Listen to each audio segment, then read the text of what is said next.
WebTennis, and today I'm here at the Berkeley Tennis Club in Berkeley, California, which is hosting the 2011 Pacific Coast Senior Tennis Tournament.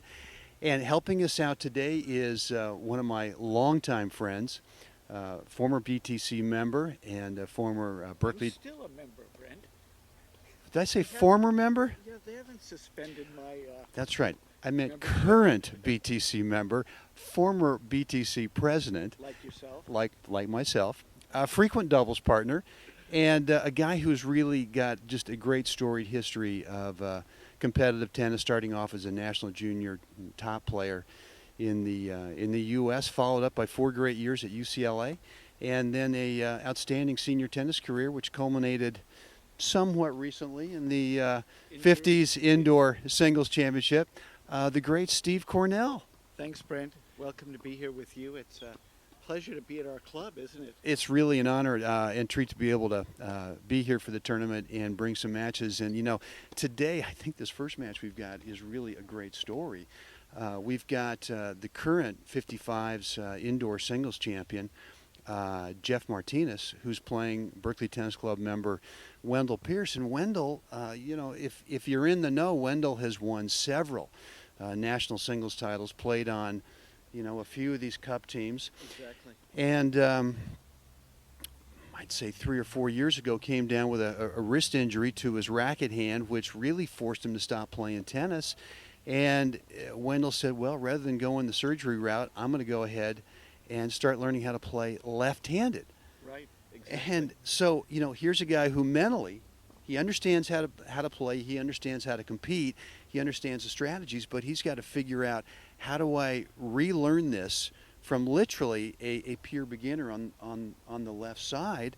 And I think it's been about 3 years. And Wendell, what's he up to now? About a 4-5 level? I mean, he was a 3-5, and it just seems like he's been elevating from a 3-5 to a 4-0 to a 4-5 right now. He's right. A legit 4-5, and if you look at his strokes, there are some strokes that he's actually, and movement, doing better left-handed, I think, than he did right-handed. Well, and that's really a good point, because Wendell is a teaching pro here in Oakland, and so, you know, someone who might be sort of relearning the game, doing it more of the way he teaches, more sort of in the classic style. You're absolutely right, Stephen. I mean, I think especially his serve is as fluid as it gets. It really is. You know, Wendell basically was a self-taught player. Right. I mean, he taught himself how to play. And now he's just redoing that, only left-handed. But right. I mean, he's out here 24/7. He is. That's right. Maybe a little bit more than 24. It could be, right? 8 days a week. That's right. 8 days a week, more than 24 hours a day. He's really done an unbelievable job of relearning the game with his left hand. What's he going to have to do to be competitive with Jeff Martinez, who, you know, it clearly is one of the top, if not the top 55s in the country right now, having just won the indoors in Boise, I guess last month. What's Wendell going to have to do? I mean, this is sort of funny because he's played Jeff a lot right-handed. He has, and they have a great history, great record, tremendous rivalry, and Wendell's always felt as though if he got enough balls in play, ran enough balls, kept the match going as long as he could, that he would eventually wear Jeff out. Okay. I mean, and that's not a discredit to Jeff. It's just that in conditioning, Wendell is probably in the 99th percentile of players. He has That's right. probably minus body weight. Body fat. Body fat, right. That's right. That's right. And he can run, okay. which is a tremendous asset because he hasn't lost his legs. Right. Now what I think he's done is he's learned to hit a two-handed backhand, which I think has really elevated his game, because at first he was playing with a one-handed backhand, left-handed, because right. of his wrist. Right. He's now playing with the two-handed backhand. I think that's been a big thing. And just his working on his serve. So what does he have to do to win this match? I think he has to do basically the same thing. Keep Jeff out there as much as he can, keep as many balls in play. but naturally his balls aren't going to be as penetrating as they were. Well, I think the other thing that Wendell's got to do is really make sure that he trusts his game. I mean, just like you said, he's been out here 24/7, 8 days a week, and he's working, and at some point, he's just got to let it go and just trust. And I think this is really going to be a good test for him, a good gauge of where he's at competitive-wise. I would be shocked if he can beat Jeff Martinez today, but what I'm really hoping for is that Wendell gets that sense that, you know what, I'm not that far away. I think he actually believes that right Well, now. good. But it all when you're playing someone and you've been so equal, one hand, now you're playing with the other hand, the pressure really isn't on you. It's going to be on Jeff Martinez. That's true. Here's That's true. Jeff, and I don't think any of us want to be the first one To lose. to lose to Wendell, which we know is eventually going to happen. That's right. And Jeff is certainly going to feel a little bit of pressure and some nerves, I think. Sure. But he's such a solid player. He does things so well. He serves so well. He's really smooth. That backhand is almost world class. It really yeah. is. I mean, he has a great backhand. The only thing is if it gets into a mental type thing and he gets a little shaky, then he's going to second doubt himself. Right. And Wendell's going to feel, I have nothing to lose Right. here. Just going to go for I'm it. just going to go for it, you Good. know. But Jeff is such a solid player that I don't see it going quite that way. Right. But Wendell's a great competitor, and it is a compelling story. Okay. Well, Stephen, really glad that you're with us today. Steve's going to be with us for this match and hopefully a few more throughout the weekend. Today is the round of 16 of the younger age groups, and so we're hoping to be able to bring you some more singles matches and some doubles matches throughout the next 3 or 4 days. So, Stephen, glad you're with us, and looking forward to having you help us out. Okay, thanks so much. As the guys are warming up, I want to just pan up and show the clubhouse here at the Berkeley Tennis Club. The club was originally established in 1906 and moved to this location here on Domingo Avenue and Tunnel Road. Stephen, you want to give me that? Boy, that date, Brent? Somewhere in the 30s? I think so. I think Right. it was in the 30s. It's really a great facility. A lot of history about this club. I guess we're starting, Brent. We're going to start, and Steve, tell us a little bit about Jeff Martinez. We know he recently won the National 55 Indoors up at Boise, but he's won several national titles. Tell us a little bit about his history in tournaments. Well, Jeff's kind of a late bloomer. Played for Cal State Long Beach, played down in Southern California. I actually talked to him a little bit about his history last week at the NCAAs, and played a lot with Jeff Tarango and John Austin down there at the Kramer Club. He actually won 3 straight grass court titles in Germantown and Philadelphia, and Was that in the that was in the 45s. in the 45s? In right? the 45s.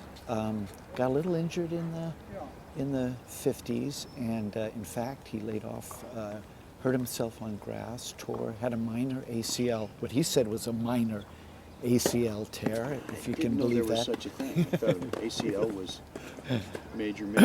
Yeah, well, I don't think there are any minor tears. Minor tears are on somebody else. Okay, all But so we took off a couple of years while he was in the 50s. This is his first year in the 55s, and came out really strong in March, winning the 55 indoors in Boise. And real solid, fluid player.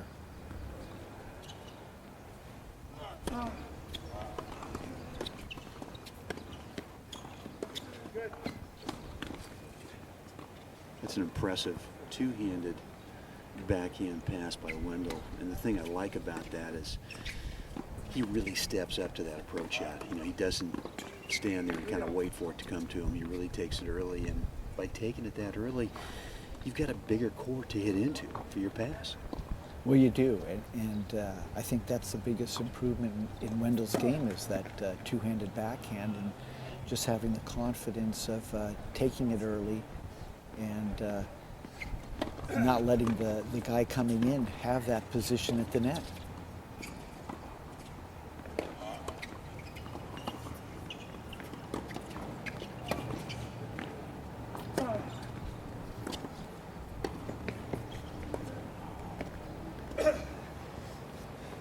Eventually he's going to want to take that short, low backhand,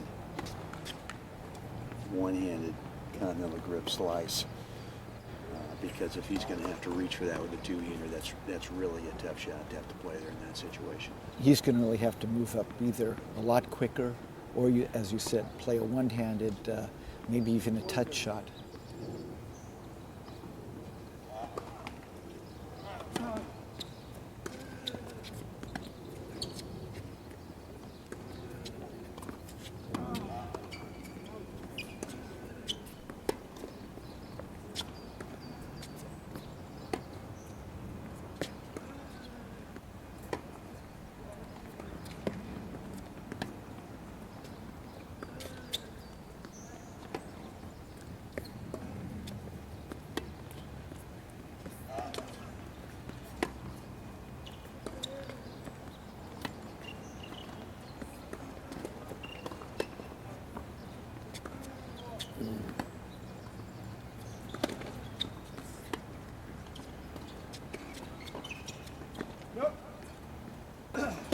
That is an incredible point from a guy who basically had to retool his game 3 years ago, going from righty to lefty. That stuff's impressive. Well, he's playing with the national champion here, and that was probably a, I don't know, 20 shot rally. I'm sure Jeff Martinez does not want to get into that type of a Well, I'm thinking, match. I agree with you. I'm thinking here's a national three-time grass court champion and indoor champion, and he's playing in the backcourt. Right. On what used to be the fast California concrete hard courts. Cement. Cement. You could darn near see your reflection. It's like a mirror out here a few decades ago. We've got to go back to that, Brent. That's right. For our games anyway. That's right.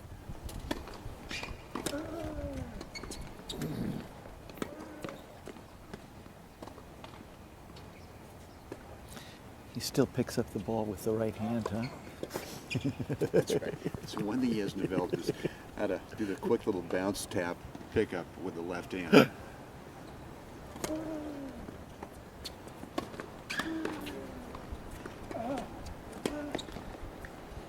That's a great approach. A couple inches from the Just baseline right there. there, Yeah. just eating up the baseline and not really hit with a lot of pace, but just great placement. And he had court position. And he had, that's right, he had a really good court position. If Wendell was, going to get that ball back in Yeah. play.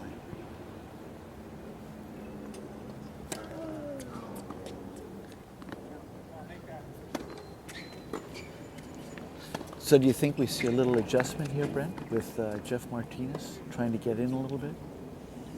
Last two balls? Oh, you think Jeff's trying to get in a little bit more? Yeah. Yeah, I think so. I don't think he wants to get into a rally with Wendell. I think he's pretty well convinced after that last point of the first game that Wendell's going to be able to hang with that. Yeah. So I would definitely think that Jeff has got to be considering it. He's got to try to find every opportunity possible. Here he is. It's a great There you go. volley. There you go. Well, he came in on nice ball, didn't take a big chance, got good position, and made a good volley. Well, folks, I'm sitting here with the classic serve and volley chip and charge artist, Steve Cornell, who never saw a ball that, in his mind, wasn't an approach shot opportunity. And, Stephen, you've really taught me a lot over the years about, the value of just getting in and forcing the guy to pass you. And I think McEnroe actually said recently, he said, I got passed more than anyone else out there in the tour. I don't know if that was literally true or not, but I think his point is well taken, that if you're going to be a serve and volley or chip or charge type of guy, you're going to get past a lot, and mentally, that really cannot affect you at all. No, it can't. It's like if you're a home run hitter, you know you're going to strike out. So, I mean, you've got to just say, if this is your game, this is your game, and everyone might know what you're going to do on every point, but that's what you bring to the table. And in crunch time, you know what you're going to do. He knows what you're going to do, but you just try to do it a little bit better. Well, and there's that mental pressure you're putting on your opponent, especially when they're serving. If they know they're going to have to consistently hit second serves where you're going to come in behind them, that's really putting a lot of pressure on that guy to make first serves. And I'm sure you know this as well as I do, that if you start really putting pressure on the guy's serve by forcing him into hitting good first serves, the consequence usually is that you get a lot of second serves. And when you have a lot of second serves, you're talking about an approach shot. That's right. I mean, any ball inside the service line is an approach shot. Jeez, that was a nice backhand, even though it was a long serve.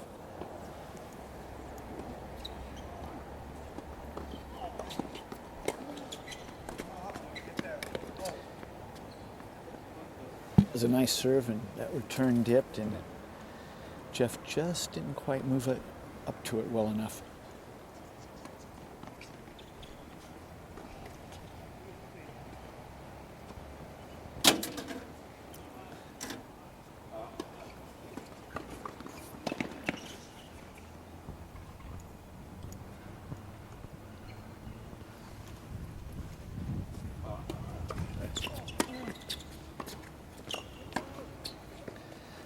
Brent, they've had a long rivalry, you know, in matches, just a long history, and I can see a little tentativeness in Jeff's game, which shows that he's got still has a lot of respect for Wendell, playing either left-handed or right-handed. It's got to be a tough challenge for Jeff mentally right now with that history that you just mentioned, because you're right, they've had a long history of playing, and even though Wendell's now a left-handed tennis player, Jeff just can't totally flip the switch and go, well, no, this is a totally different guy. It's like what you and I were talking about the other day about junior players, and I only played one summer as a junior. You were a top national junior player, but I remember playing some of these guys, Steve Turpin, I think I mentioned to you, and some other guys who were just absolute brutes as juniors. And I never won a game. I don't think I barely won a point against these guys as kids. And then, then I started playing as a senior player. I remember playing Jeff Turpin in the 35s and thinking, oh my God, I've got to play this Jeff Turpin in the first round. Well, Jeff Turpin hadn't played much tennis for 15 years and gained a couple of LBs, and yet the first 5 or 6 games I was in complete panic mode back when it was like I was 14 years old again. Well, you gave him a lot of respect for a past history. Well, and that's maybe what's going on here, and I think Jeff will probably loosen it up a little bit. I think you're right. I've seen him play a little tentatively here, especially on some ground strokes. Looks like the serve's starting to open up a little bit, and I think you're right. I think we'll start to see the groundies kind of loosen up and get a little bigger. But he's showing, he's respecting Wendell a lot for the way, Wendell's developed his game. Well, and I think that Jeff has got I think that's smart. I think he's It going is. to go ahead and just say, look, I respect you too much, even though you're playing left-handed. I respect you too much to not give you my full attention. Yeah. Well, we know what that leverage is like.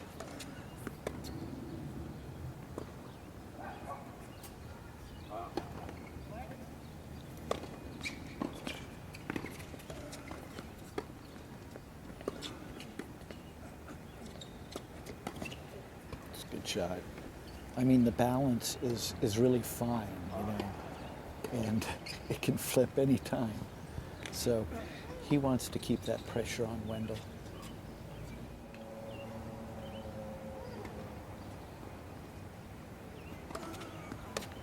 That's a nice serve. Great serve. That's a good deep serve. Good spin. Yeah. Tight to the body. It's good depth.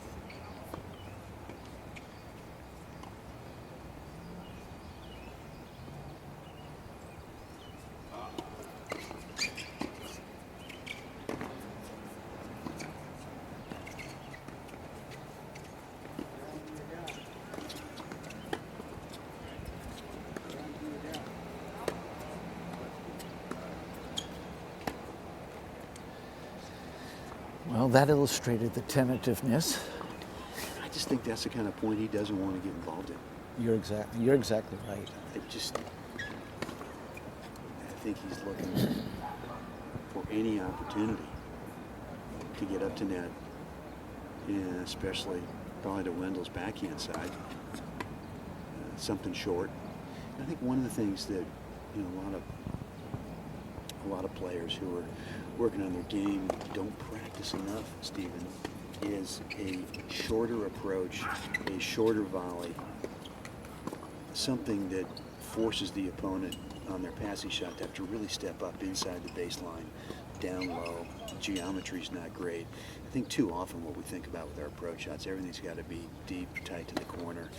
And for some of these guys who like to patrol 2, 3, 4 feet behind the baseline, that's not a tough challenge. You're right. I call it the dump volley or the dump approach because it may look like it's easy, but the guy hitting the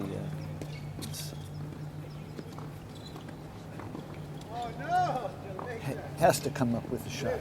He really has to come up with something, and it's not easy. I mean, you're so used to hitting a shot from the baseline, especially the younger players. So when they have to hit a ball that's short, low, and they're not used to that, and their grips are in these monstrous situations.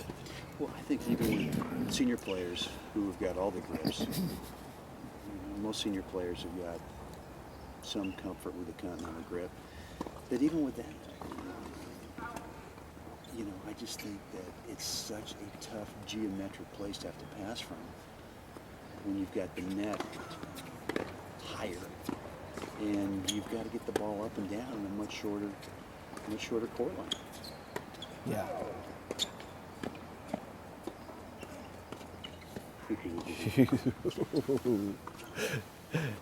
He knows that was tricky. That's right.